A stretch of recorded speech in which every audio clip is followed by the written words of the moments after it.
Episode 115, Recharging Your Personal AAA Battery with Emily Wardrop. Welcome to Latter-day Life Coaches, the podcast where each episode is a conversation between me, Heather Rackham, and one of my amazing coach colleagues.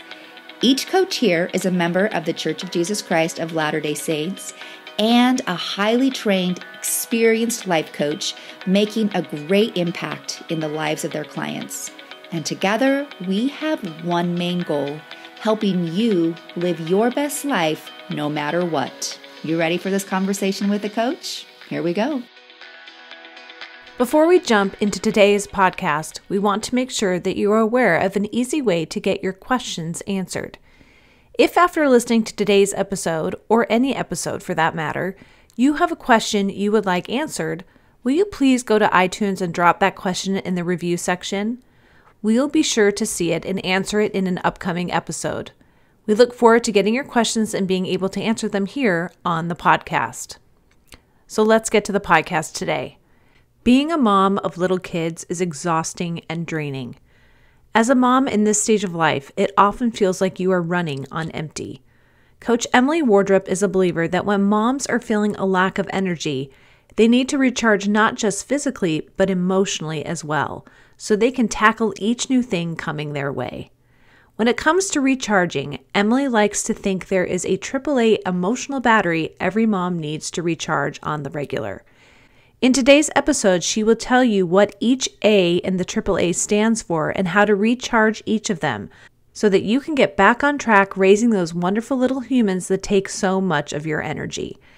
If after listening to today's episode you feel that you need some recharge in your mothering, make sure you sign up for one of Emily's free relationship boost calls and get your energy back.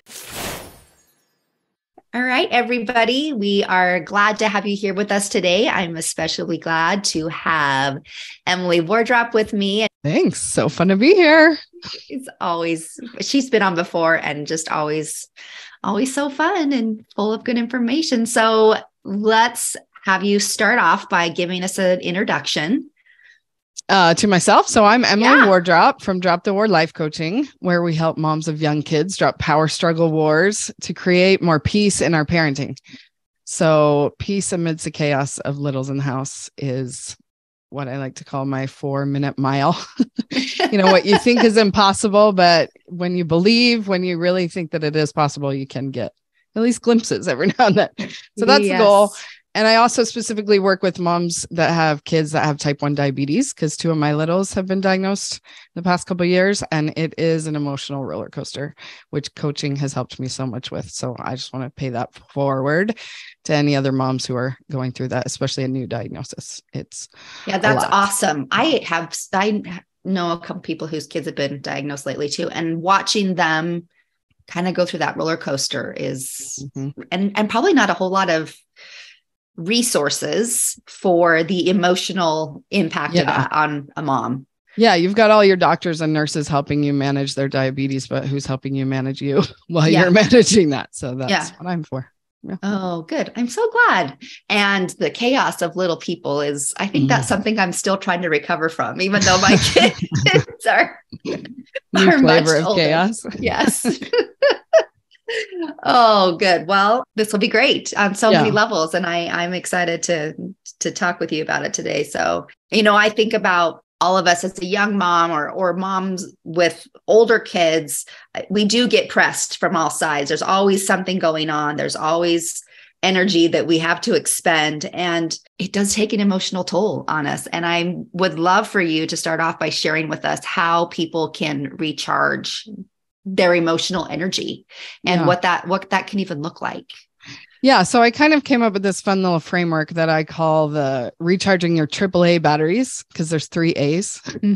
So there's 3 batteries, and we use rechargeable batteries at our house. And so plus, all the computers and the phones and in fact, the diabetes equipment all needs to be charged. So I'm just always thinking about recharging things, right? You're always watching that battery drain and then, oh man, I need to plug this in. Where's the plug? All the things, right? And so in coaching, this is just kind of a general framework for what all of us coaches are doing as coaches, which I thought would be fun to share on this podcast. And so the 3 A's are just kind of a general overview. Your first AAA battery is awareness. And then the next one is acceptance. And then is alignment. So basically, we all just want to be the best version of ourselves, which is alignment. We want to know what to do and what not to do and all the action line stuff. But what I've discovered is when we get the first 2 batteries charged, the third one just fills in by itself. And if the first 2 aren't charged, then we're like grinding and getting nowhere trying to fill up that third one. And so they're actually progressive battery charging station. So yeah, like we feel emotionally drained, especially with little kids, right? It's like, why am I so exhausted and I did nothing today, But there's a lot of big emotions coming from the kids and from us, and a lot of mirroring going on and temper tantrums happening, adult ones and kids, right? And so we just feel very drained a lot of the time. And that's what coaching can help us do, is to fill up all those batteries. I'm thinking about like sometimes as I'm like, if something has died, that one of my devices is dead and I got it plugged in and it just never charges quite fast enough, right? It's like this slow trickle and the little battery symbol before the apple comes on. Yes. Right? Yes. It's terrified. It's like the symbol of death when you're in, but how interesting it is to recognize that there are things that we can do ahead of time to make it possible for that, like you said, like that third battery almost doesn't even need to be charged when the first and second when you take care of the first and second. Yeah. But there are things we can do to make that, symbol of death, not necessarily even appear. Yeah, exactly. We can, catch it before it's completely drained. Yeah. So should we jump into those first? Yeah, I would love to. So the first one is awareness, which is a word we use in coaching a lot, because that's what we do as coaches, is to help people get awareness of where the results in their lives are coming from, right? So we use the coaching model to get awareness that our feelings are not coming from outside of us, not coming from our circumstance. We get awareness of what those thoughts are that are causing our feelings. Then we get awareness that our feelings are driving our actions. We get awareness that all of that is giving us our result, right? So the model is a tool that we use in that first battery a lot to get awareness. But what tends to happen is once we have the awareness, then we use it against ourselves, or we start beating ourselves up about it, or we pile on extra guilt and shame that's not necessary. And so that's where the acceptance piece comes in. And so to just kind of take off the layers of shame about that we're causing all of this ourselves, Yeah. And so once we know that we're not frustrated because of our kid doing whatever, we're frustrated because of our own thoughts. And we're like, oh, well, I shouldn't be thinking this. And so we're judging our own thoughts. So dropping that judgment before it turns into shame is the acceptance piece. And really, like, once we get an acceptance of where we are, we know where we are in the awareness, and we can really accept that without the judgment, then we can change. But we're all very quick to just want to skip right to the changing part, the intentional model, we call it, right? So the awareness is your unintentional model, digging in, where are you now on your GPS, getting awareness of where we're at currently. But everybody just wants to jump straight to, but what should I think instead? Or I want to feel this way instead, or I want to be doing this. All of the intentional model really does fall into place easily and naturally when we don't rush the first 2 steps. I think it is very accurate portrayal of what does happen but I just had a conversation with one of my clients today. She's always feeling judged, and we know, and you and I know that judgment, we think we're feeling it from other people, but it's actually us kind of creating that judgment. But she was like, how do I stop that? And she just wants to get straight to it. And I'm like, actually, I don't want you to stop that right now, and that's such a hard place to sit in, but you'll never be able to stop it if you can't come to this place of awareness and understanding why it is that you're thinking these things, why it is that you're creating this. And it's a hard place to sit in, but it's actually a really key step to sit there patiently. Yeah, it really is. And so, in coach training, we learn almost the whole time about how to build that first model to get people that awareness. And then I hear it all the time. People say, okay, I've got my model. Now what? We're just so anxious to move on and change and so what? Okay, this is what I'm doing.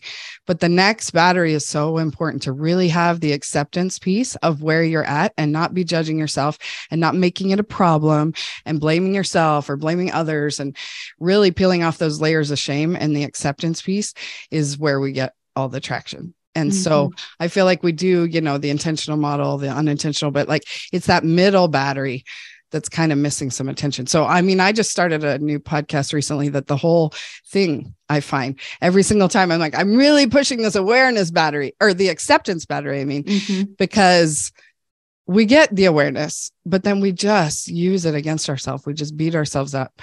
So the acceptance piece is really important. Can we talk a little bit about the shame? Because that's what I keep saying is once you have the awareness, then I think that's also the piece that everybody's like, and yes, always the shame. Yes, exactly. And so what I like to say is that guilt is a great thing because we are good. Who we are is good. I came on this podcast before and talked all about how to believe that you are a good mom. That's actually my podcast name too, because I want to pound the pulpit with this every single day. You are a good mom. It's who you are, or you are good, right? God made us. God is good. We are good. And then we do things that are not good. We're in this mortal state where there's like that dissonance. And so when we feel that guilt, it's a good sign. It means we are good and we did something out of alignment with who we are. And so if we can just stay in that place where, oh, that's a nice message. Thanks. Message that I just did something that's out of alignment with who I am, and make repairs and, try better next time, whatever, all the repentance, everything we need to do with that guilt. It's great. It's a sign that we are good. It's when the guilt sours into shame, that's a lie. So we are good, but shame tells us the lie that there's something wrong with you, which is a full-blown lie. Like there is nothing wrong with you. You are good. And you're in this mortal state making mistakes, which we have to do. We have to go through this. That's the whole point of the plan.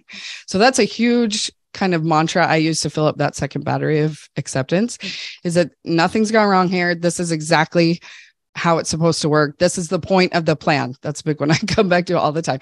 It's the whole point, to make mistakes in order to grow and develop. And that never happens in ease and perfection and whatever. It's all about making mistakes.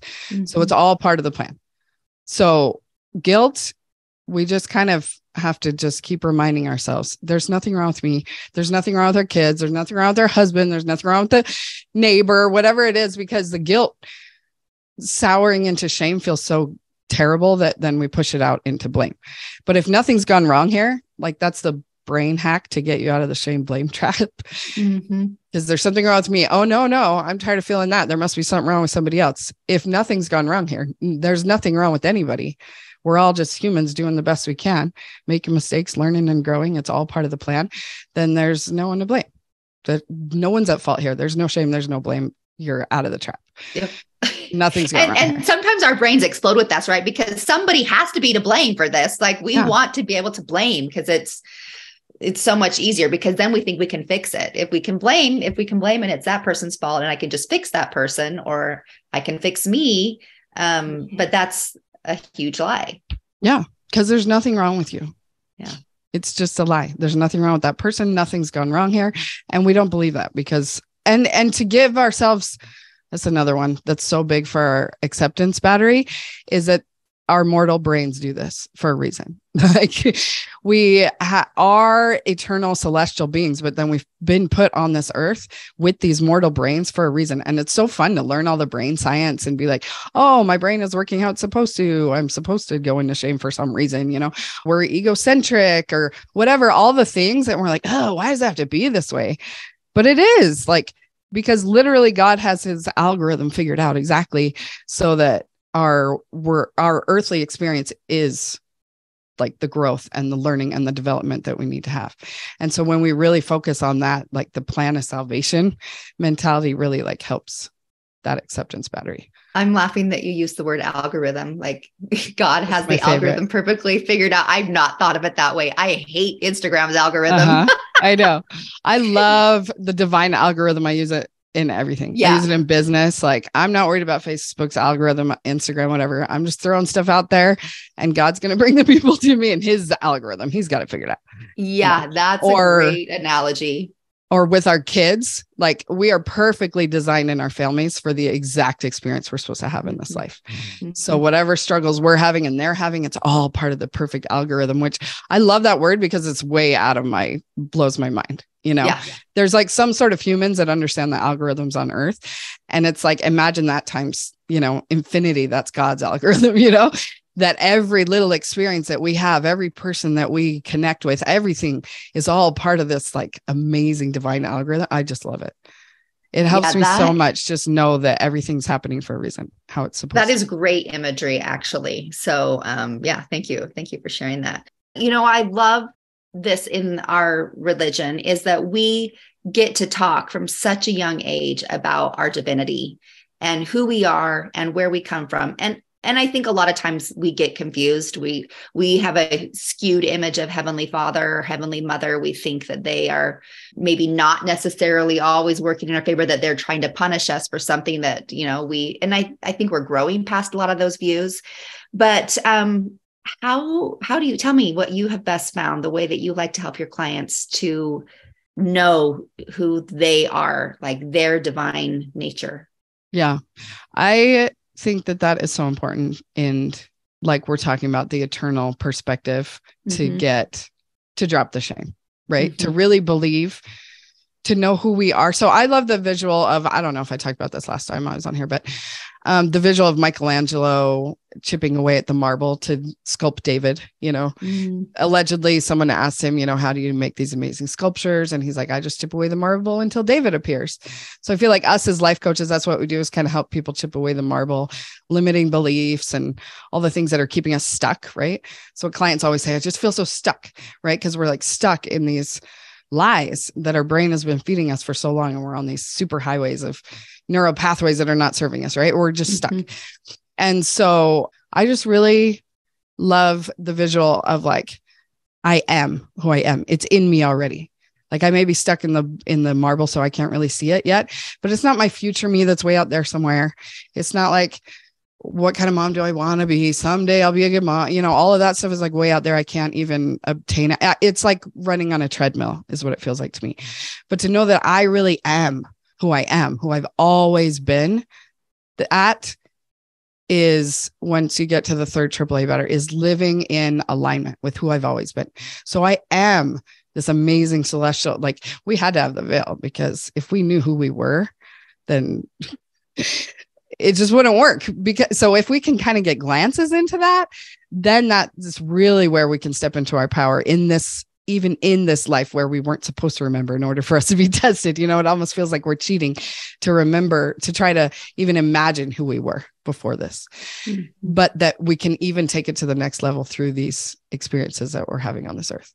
So when we really have faith in our eternal nature and that we still are that person, we're just put in this mortal body with all the complications of this life, then that really helps us like to live into.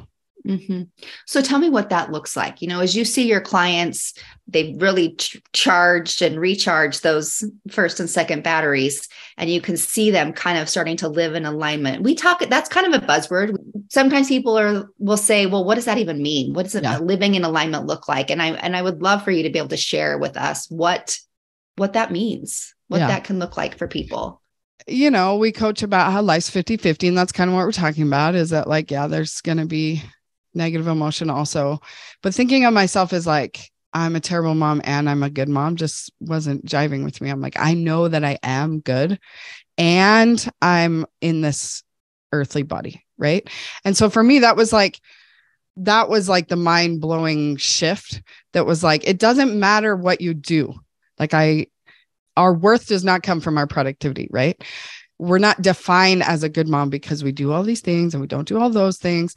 It's like we are good. And then there's just what we do, right? So, yeah. So here's an example. So I'm coaching somebody on their relationship with their sister. Okay. She felt like she wasn't being the kind of sister she wanted to be. Right. Which I'm like, okay, good. That's that guilt, right? That's like, I am a good sister, right? And a good sister does blah, blah, blah, which I wasn't doing. So, but she was just kind of like buried in the shame, right? Like feeling bad that she wasn't showing up the way, that her future self would, or the kind of sister she wants to be, right? And so we're trying to find like some new thoughts to believe to become that higher version of herself, whatever, right? But then when we take it in this perspective, like, okay, you want to connect with your sister because you are a connector.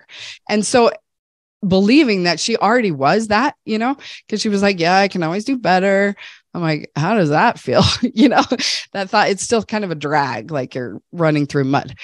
But when it was like, because you have that desire, that's who you are. So you have a desire to connect with your sister more. You are a connector. And when she believed that, like I could see her whole countenance change. She like lit up. She's like, oh yeah. And then she was like, oh, I could do this and do that. And all of a sudden she could see all the ways that she could fit it in her life. Where before, when she was just like bogged down with the shame, it was like impossible to even do it because we're not believing we can do it, because we're looking at our track record behind us, right? The things, the doing, but it's not about the doing. It's about who we actually are. So when we look at it that way, like I am a connector, then it's just more motivating. Like that's the alignment. You just feel in alignment with who you've always been. And then you live into it. And it's like magic. And it is a little bit tricky to try to explain. So it's kind of one of those things. Just try it, try it and you'll feel that difference versus, oh, I just feel blah. Like I feel my batteries are drained and I don't know how to like kick it back in gear. Because all we do is like spin out in the, what's wrong with me? And there's all the shame. Yeah. So if there's no shame, nothing's gone wrong.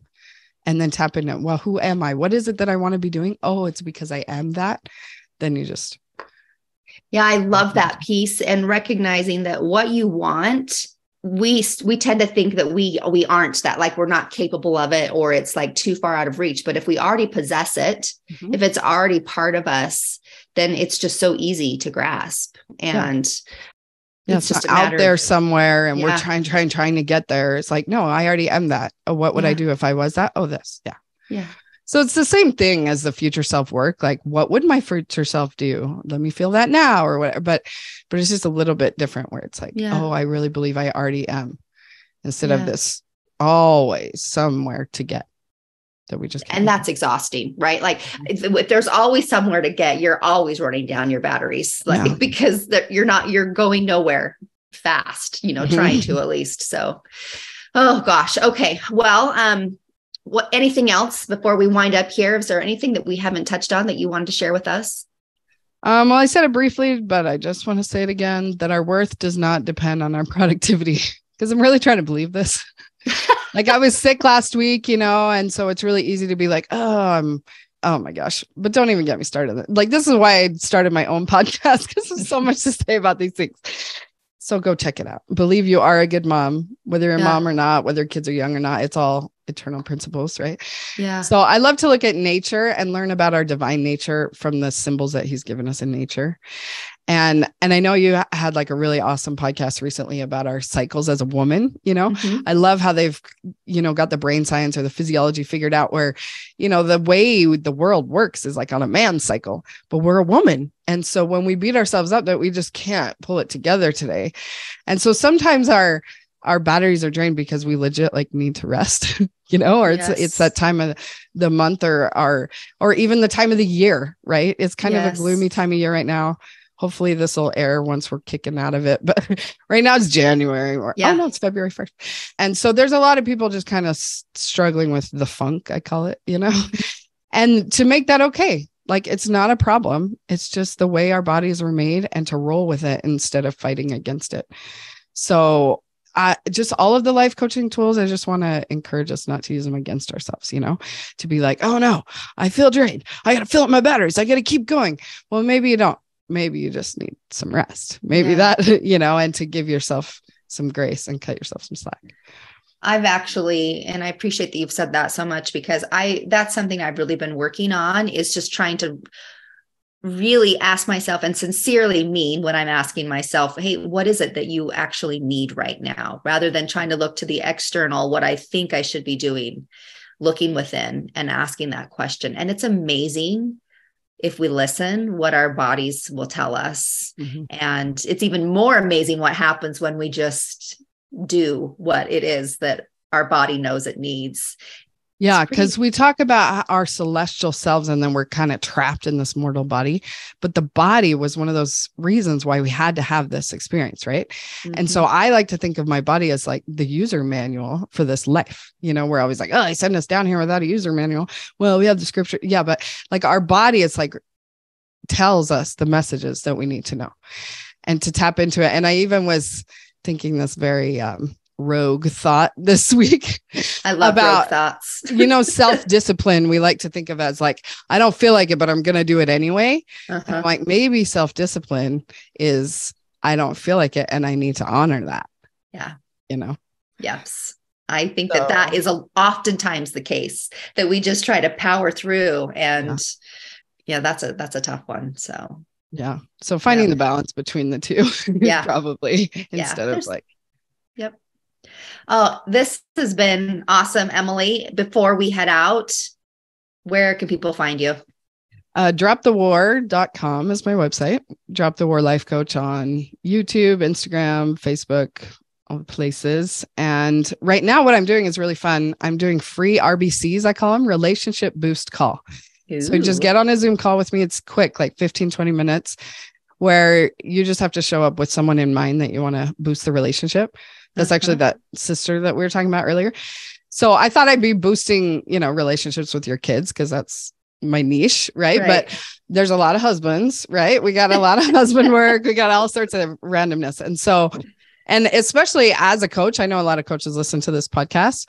We think that like we're, superhuman now because we're coaches. And of course, like we can coach ourselves, but we all know that sometimes we need an outside eye.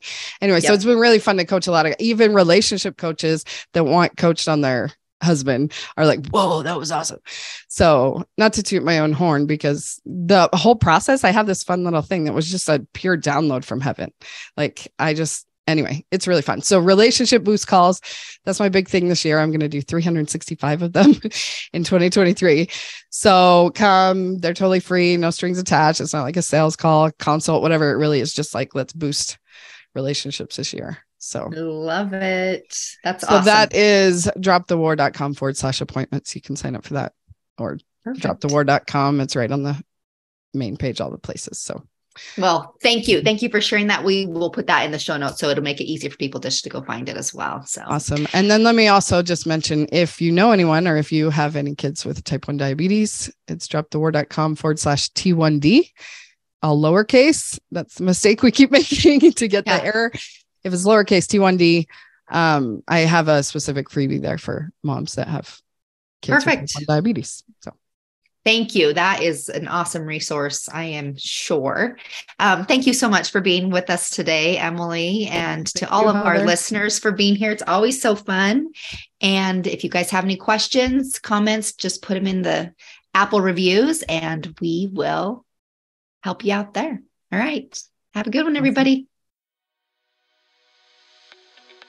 Hey, we just wanted to thank you for spending part of your day here with us at Latter-day Life Coaches and being part of this conversation. Share this with your friends so that you can have a conversation with them on this topic as well. And as always, subscribe so you don't miss a single episode. Have a good one, my friends.